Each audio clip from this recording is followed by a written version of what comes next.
এই যে বাচ্চাটাকে দেখছো, এই বাচ্চাটা সবে সবে মা হয়েছে। ঠিক আছে, 9টা বাচ্চা হয়েছিল, এখন 7টা বাচ্চা আছে বেঁচে। কি অসম্ভব কষ্ট করতে পারে ওরা, কি অসম্ভব কষ্ট করার জন্য ভগবান ওদের পাঠায়।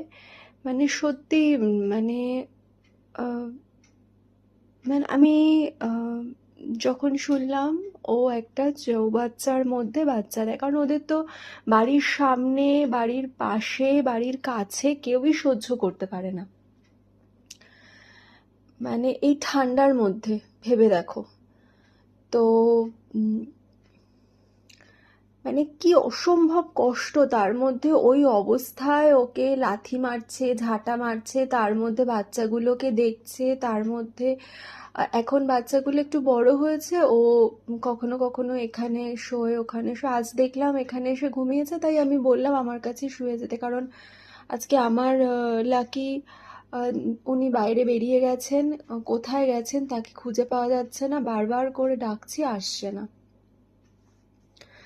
লাকি একটু দুষ্টু হয়ে গেছে আসলে। আসলে স্টেরিলাইজেশনগুলো করালে হয়তো সবটাই ঠিক হয়ে যাবে। একটা ছোট্ট আমার অনুরোধ আপনাদের সবার কাছে, আপনারা যারা পছন্দ করেন, পছন্দ করেন না, কেউ কিছু করতে পারছেন পারছেন না, যাই করুন না কেন, ওদের জীবনটা না এমনিতেই দুর্বিষহ, আর এর থেকে বেশি কষ্ট ওদেরকে দেবেন না।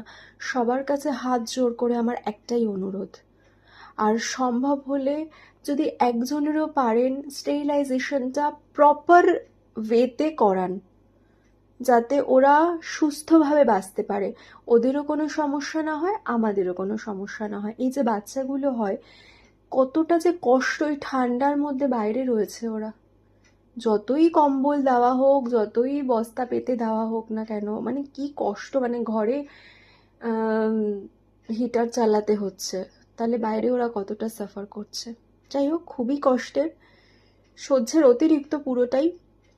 সবার কাছে অনুরোধ করব, সবাই ওদের পাশে থাকবেন, কিছু করতে পারুন বা না পারুন, ওদেরকে কষ্ট দেবেন না।